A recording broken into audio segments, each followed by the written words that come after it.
Anessa, Festi Théâtre Créole a fête sorti 27 octobre pour le bout 5 novembre. Invité d'honneur nous, c'est Faubert Bolivar. La sous scène, la parler avec nous, la expliquer nous toute importance langue à qu'il ti créole gen pour nous-mêmes.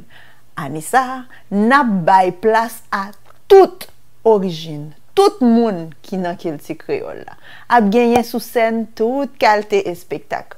Ou pas ta remè rater ça. Thème non? Théâtre, yon poto mitan dans diversité ya. Ou ta remè gen plus d'informations. Ou pas ta remè rater aucun événement. À l'abonner ou dans toute page nou yo.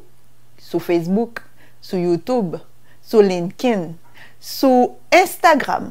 Et puis, sous besoin d'informations, notez numéro ça. 514-962-1513.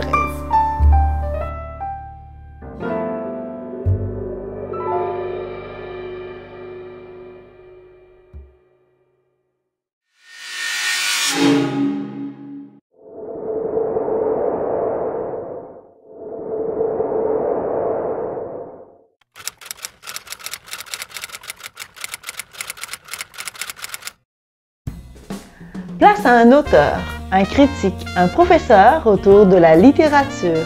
Je ne sais pas, je disais, c'est pas ma spécialité. Qu'ils aient écrit également des poèmes. Ça ne m'étonnerait pas du tout. C'est grâce à la poésie qui fait corps avec mon œuvre, que ce soit mon œuvre dite poétique, mon œuvre spirale ou mon œuvre théâtrale. La poésie, elle restera tout à fait déterminante. C'est son mot. Tous les derniers jeudis du mois, à Jeudi à la maison. C'est un rendez-vous.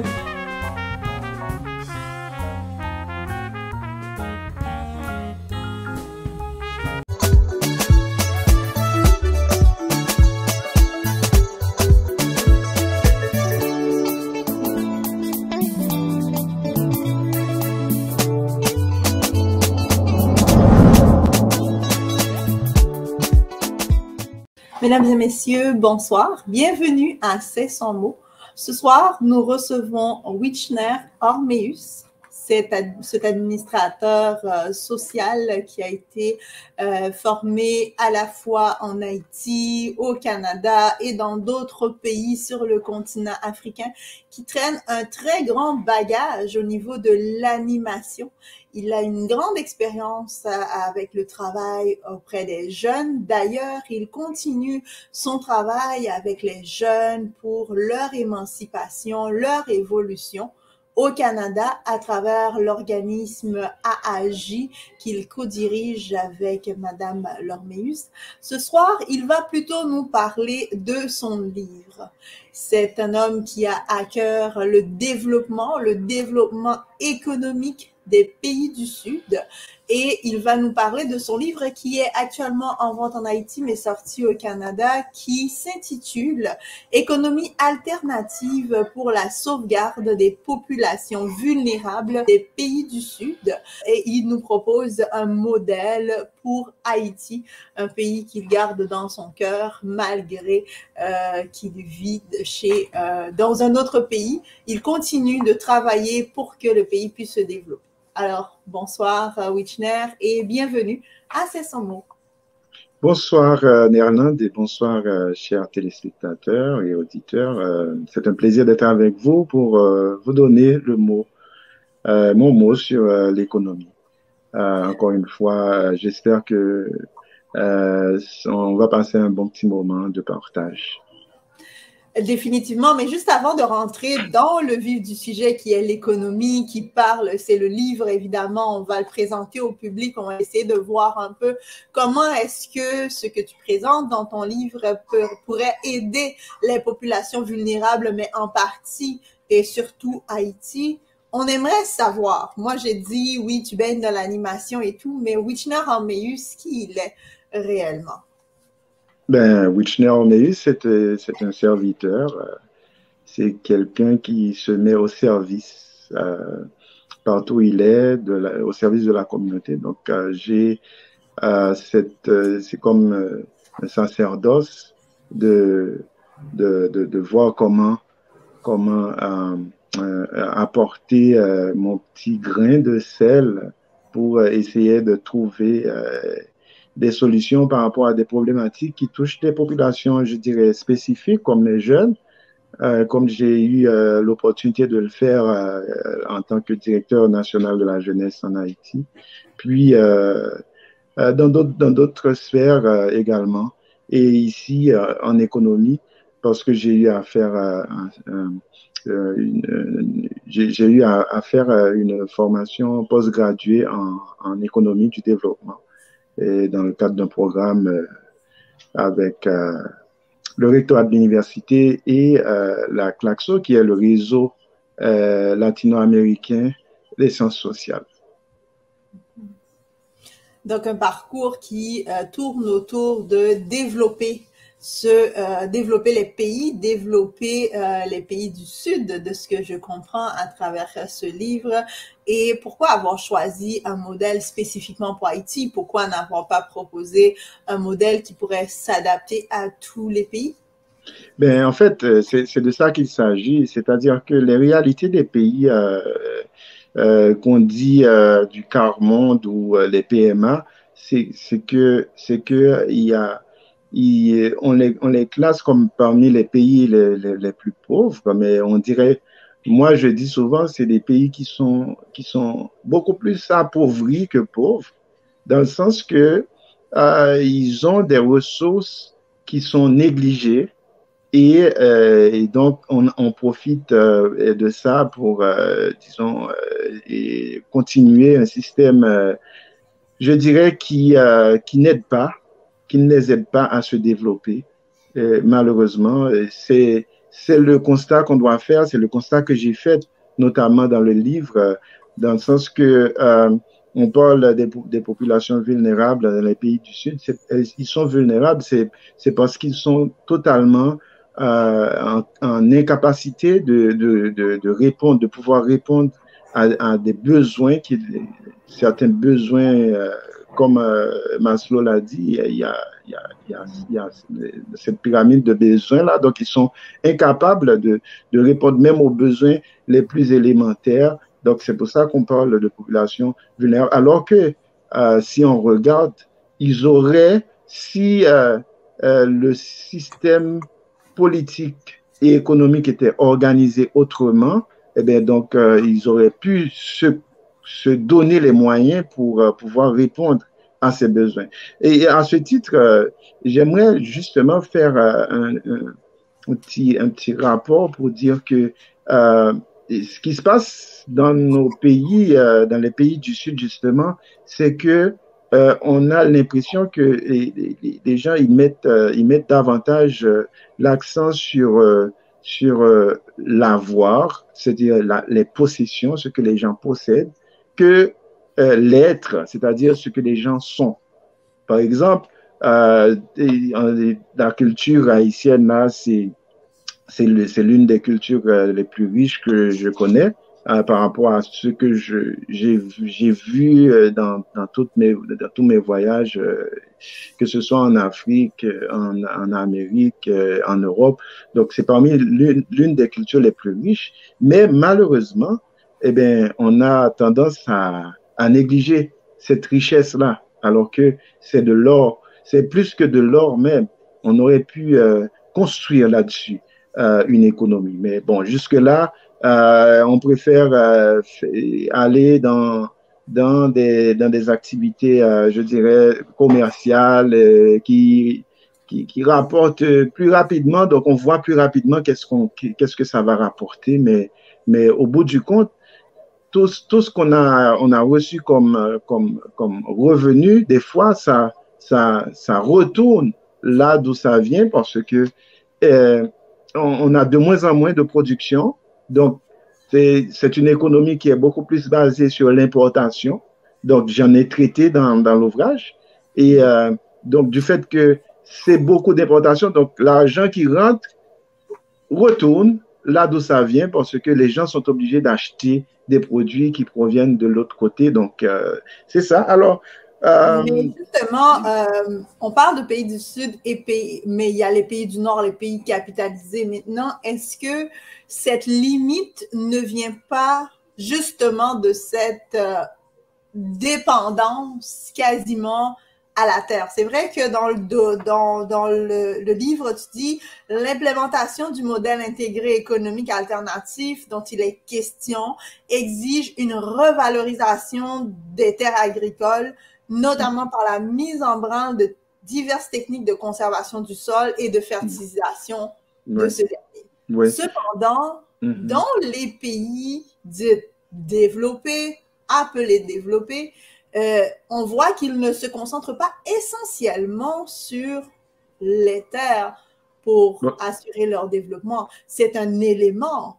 Est-ce que le fait que les pays appauvris, comme tu dis, continuent de mettre beaucoup l'accent sur les terres agricoles, ça ne vient pas agrémenter le fait qu'ils soient toujours gardés dans la pauvreté, selon toi? On doit se dire aussi que les gens des pays du Sud, maintenant, ils s'accrochent de moins en moins à l'agriculture, justement parce qu'il y a un modèle de consommation qui leur a été imposé. Par exemple, il faut qu'ils consomment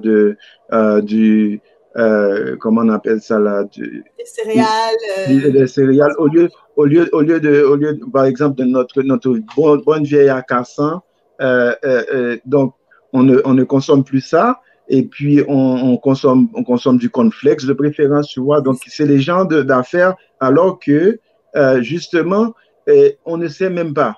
Est-ce que ce maïs-là qui fait ces cornflakes-là, est-ce que c'est du maïs naturel ou est-ce que c'est de l'OGM? L'OGM, on sait ce que ça produit dans le corps, etc. Donc, c'est autant de choses. Donc, on est dans une démarche de suivisme. On est en train de suivre ce que moi j'appelle la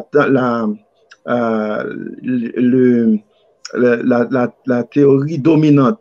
Ce que j'appelle la théorie dominante, on est en train de la suivre et donc on est comme engagé dans ce qu'on appelle une pensée unique de l'économie. Alors que, justement, c'est quoi cette pensée à la base? Qu'est-ce que ça dit? Si on revient à la définition de base de l'économie qui dit que c'est l'ensemble des activités de production et de consommation, dans une communauté donnée. L'ensemble des activités de production et de consommation. Mais ce qu'on ne nous dit pas, c'est que l'objectif qui est derrière ça, à partir de la théorie dominante, la tendance dominante, c'est que ces activités-là de production et de consommation, eh bien, c'est fait dans la perspective, dans l'objectif de l'accumulation de richesses et non pas ce que ça devait être, donc dans la recherche du bien-être individuel et collectif. Ça fait toute une différence. Ça fait toute une différence parce que quand on est dans l'accumulation des richesses, ça produit ce qu'on voit actuellement dans le monde. Il y a des gens qui possèdent beaucoup, donc en termes d'accumulation de biens, et alors qu'il y en a beaucoup d'autres qui n'arrivent même pas à manger à leur faim. Donc, ce qui fait que, justement, le modèle qu'on propose ici, c'est un modèle qui pose ce problème et qui invite à ce que l'on change de paradigme en économie, qu'on aille plutôt vers la recherche du bien-être individuel et collectif à travers les activités de production et de consommation. Tel que nous autres, ce qu'on a proposé, c'est aussi lié à la conjoncture qu'on vient de vivre, justement la pandémie, qui a créé pas mal de problèmes, justement, qui a pratiquement rompu le système de commercialisation internationale parce qu'il y a eu tellement de délais dans les commandes, de délais dans les distributions des commandes, qui fait que les gens, finalement, se sont retrouvés pieds et bras liés en attendant que les commandes puissent arriver, si ça pouvait arriver à un certain moment. Donc, ce qui a tiré une sonnette d'alarme à notre niveau pour dire que, nous a permis de tirer la sonnette pour dire que euh, ça, peut-être que c'est une expérience qu'on vient de voir, que c'est minimal, vraiment minimal, à minima, ce qu'on aura à vivre en fait, dans des temps qui devront venir.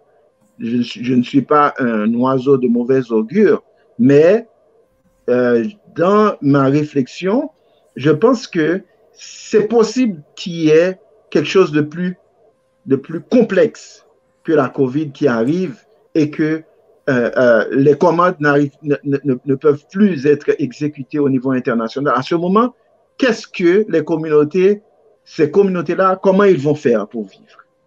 Et donc, c'était ça, c'était l'un des éléments importants. Et je me suis dit que oui, il faut en fait un retour vers la production locale et surtout que de moins en moins, en fait, de plus en plus, les gens délaissent les terres pour, surtout en Haïti, par exemple, que les gens délaissent les terres, ils ne produisent plus et préfèrent aller dans les villes. Et quand ça ne va pas dans les villes, donc ils préfèrent partir dans n'importe quelle condition, même dans les conditions où leurs vies sont mises en jeu en général.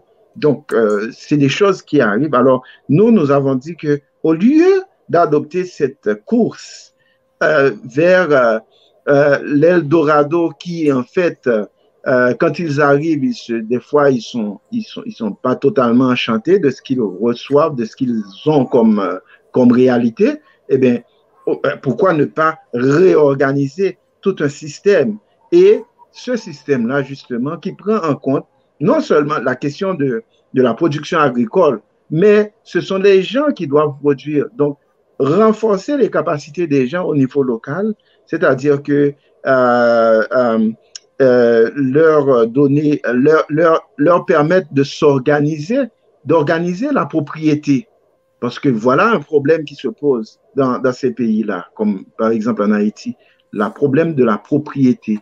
Donc, les propriétés sont parcelées et donc, il n'y a pas moyen de faire ce qu'on appelle la grande production agricole. Donc, ce sont des petites parcelles de terre, des petites productions, etc. Donc, maintenant, cette question a été posée à l'intérieur de l'ouvrage pour dire il est possible, à travers une approche du genre Combit, parce que ce serait juste comme une forme de coopérative? Est-ce que ce serait plus intéressant que les gens se mettent par ceux qui ont 1 ou 2 hectares de terre, mais qui commencent à se mettre en coopérative pour cultiver du maïs sur 10, 15 hectares de terre au lieu de le faire c'est un peu ça, c'est un peu ça, mais c'est plus que ça, c'est-à-dire que c'est s'organiser, par exemple, au niveau local. Oui, on se dit, bon, par exemple, la terre je prends un exemple de Léogane, par exemple.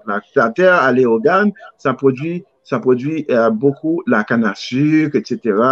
Et donc, on va se spécialiser dans ça et on va mettre en commun tous nos terrains là pour produire de la canne à sucre. Mais on sait que à côté, par exemple, que à côté à Grand Goâve, par exemple, ils produisent de la banane.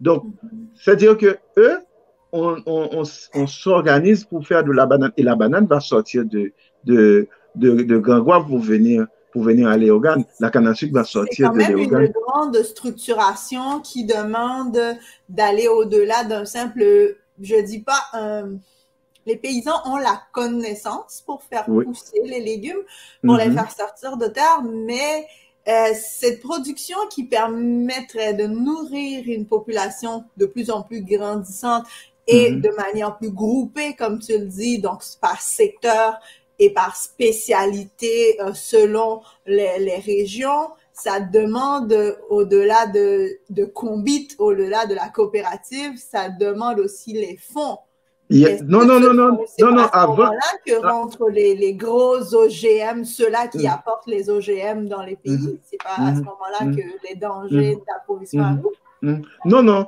non, non, regarde, parce que pourquoi est-ce que j'ai parlé de l'économie qu'on propose, c'est une économie, c'est une autre, un autre paradigme qui cherche à satisfaire le bien-être des gens d'abord.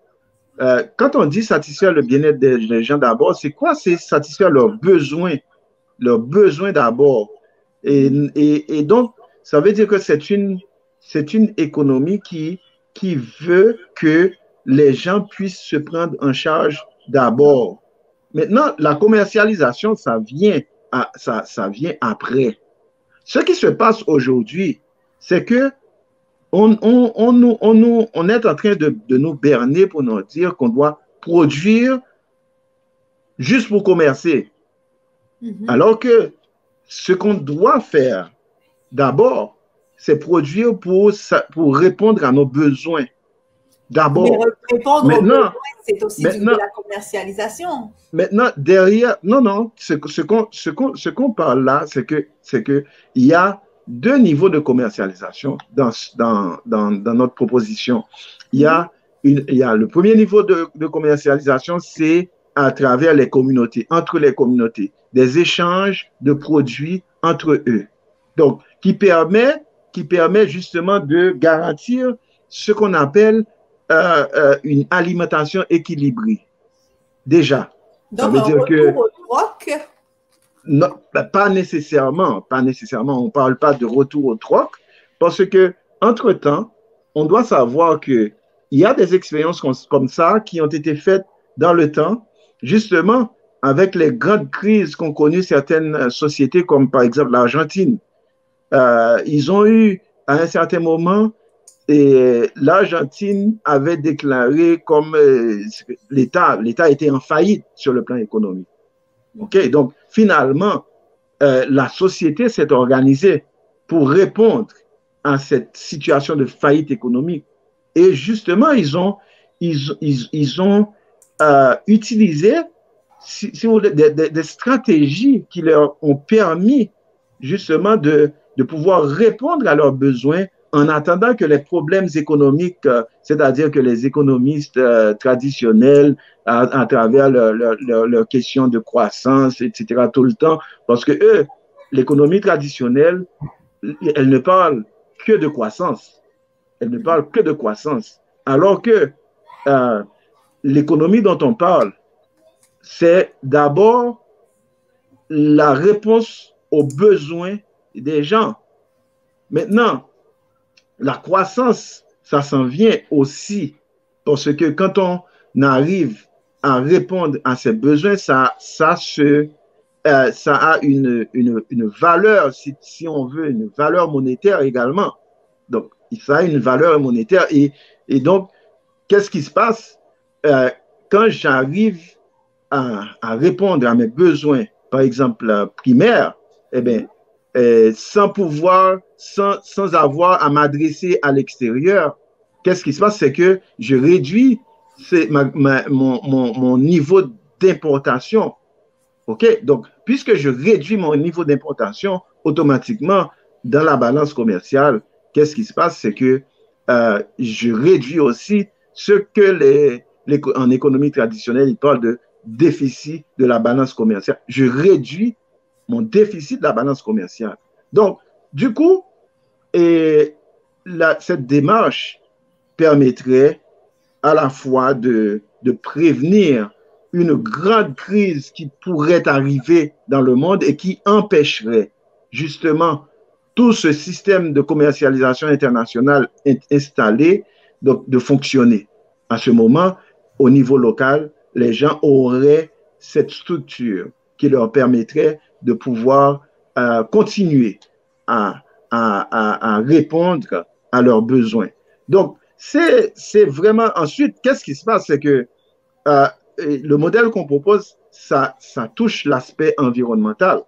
Parce que, oui, il y a beaucoup de terres qui sont dégradées, mais il y a moyen de récupérer certains, en tout cas une bonne partie, hein, si on s'organise au niveau local, au niveau communautaire pour récupérer ces terres.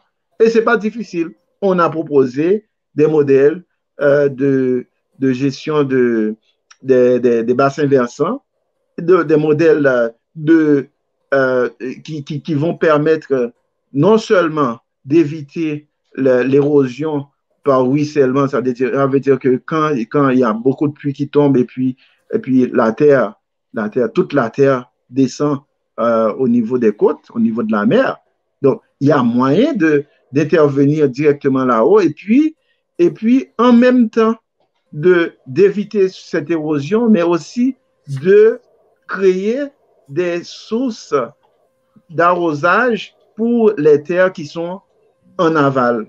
Au lieu que cette eau se déferle comme pour détruire, eh bien, on crée des structures pour recueillir cette eau et assurer non seulement l'arrosage, mais aussi d'autres activités domestiques.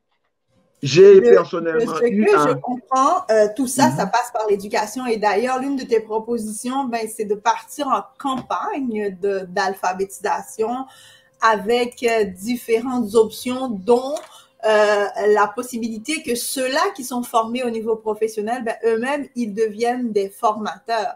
Donc, oui. Ce serait une chaîne de recevoir la formation puis d'aller la ramener pour permettre aux gens d'avoir plus d'éléments pour s'en sortir. C'est ça. C'est-à-dire que pour moi, le fait que les gens, jusqu'à présent, que le taux d'analphabétisme soit aussi élevé dans un pays comme Haïti, c'est que c'est aussi un indicateur de la pauvreté. Les gens n'ont pas la capacité de pouvoir se construire sur le plan économique parce que il y a des notions qui les échappent. Tu parlais ce sont des pays appauvris, les pays du Sud sont des pays appauvris. Est-ce que selon toi, ce taux d'analphabétisme, ça fait partie des outils d'appauvrissement utilisés? Absolument. Absolument. Et ça, je le dis sans embâche parce que on le voit, tout a été fait pour garder la majorité de la population dans l'ignorance. Regardez qu'est-ce qui s'est passé avec la Secrétaire d'État à l'alphabétisation qu'on a créée en 1995 en Haïti. Qu'est-ce qui s'est passé? Normalement, selon les spécialistes, vous savez, dans ma vie, j'ai eu à faire, j'ai eu à faire mon premier domaine professionnel, c'est les sciences linguistiques. Vous savez que pour les spécialistes, une campagne d'alphabétisation ne doit pas dépasser 3 ans. 3 ans. Ça ne doit pas dépasser 3 ans. C'est-à-dire que du premier jour qu'on a lancé la campagne, après 3 ans, on doit avoir fait le pré-alpha, l'alpha et le post-alpha. Et maintenant, on est rendu à combien d'années là? On est rendu 95 à aujourd'hui, on est rendu à 27 ans. C'est tellement impensable. Donc, pour vous dire que comment est-ce que les gens ils sont en train de nous berner dans tous les sens. Et qu'est-ce qu'ils font? Ils prennent, par exemple, des outils qui auraient pu être utiles pour retirer les gens de la pauvreté, ils les prennent et ils les galvanisent, dans le sens qu'ils les dénuent de leur sens. Par exemple, comme j'ai dit là, une campagne d'alphabétisation, ça ne doit pas dépasser 3 ans. Sinon, c'est autre chose qui est en train d'être réglé. C'est ce qui s'est passé également avec les coopératives. Il est vrai que les coopératives ont pu reprendre un peu du poil de la bête, comme on dirait, mais à un certain moment, là, on ne pouvait pas parler de coopérative en Haïti parce que ça a été galvaudé, ça a été, je dirais, perverti dans son sens original, Ce qui fait que maintenant, bon, maintenant, oui, on peut encore en parler. Et justement, notre modèle est, est un peu en lien avec ce qu'on appelle l'économie sociale et solidaire. C'est c'est un projet d'innovation sociale qui propose la prise en main de l'économie par les communautés locales. Parce que à ce moment, ils seront à même d'adresser les questions, les problèmes qu'ils ont en matière de bien-être individuel et collectif.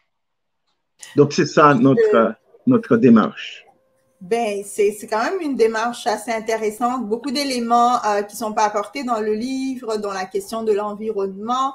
Et à cela, j'aimerais poser une dernière question. La question de l'environnement, oui, on parle d'appauvrissement, on appauvrit les peuples, on va se le dire. C'est vrai qu'il y a des balises qui sont mises par ceux-là qui nous ont occupés et on est d'accord là-dessus. Mais jusqu'à quel point certains peuples sont capables de se reprendre en main? Il y a des peuples qui ont été occupés et qui aujourd'hui font partie des peuples qui ont quand même prospéré et qui ont changé de catégorie. Disons, le Canada, à la base, a été un pays occupé par les Anglais, puis non pas occupé par les Français, ce serait difficile à dire, mais plus les Français ont migré en grand nombre au Canada, mais l'occupation des terres a été faite en grande partie par les Anglais. D'où le fait que 90 à 95% du pays, les gens parlent anglais. Mais n'empêche que le Canada a pu grandir. Maintenant, comment est-ce que un peuple arrête et dit « Oui, j'ai été appauvri, là, je dis c'est assez ». La réponse est simple, c'est d'abord de s'accepter d'abord comme ce peuple-là, comme cette nation-là. C'est-à-dire que, comme je parle du modèle haïtien, donc de s'accepter d'abord que nous sommes haïtiens et que nous avons hérité de cet espace pour prospérer. Nous avons hérité de cet espace pour élever nos enfants. Nous avons hérité de cet espace pour pouvoir répondre à nos besoins. Pour pouvoir rechercher nos bien-être individuels et collectifs. Donc, à ce moment, oui, si on se dit ça, à ce moment, on sera prêt à mettre la main à la pâte.